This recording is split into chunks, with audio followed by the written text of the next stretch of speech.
विधान है, समक्ष उनके काल स्वयं भज रहा शिव शिवम। तरल अनल गगन पवन धरा धरा शिवम शिवम।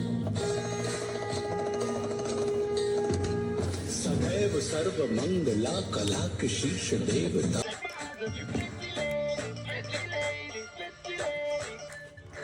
राई बरेली में तो बीच बाजारी जब हुस्न दिखाने जाएगी, होश उड़ाने वाली शौक नजर के जो पेच लड़ाने जाएगी।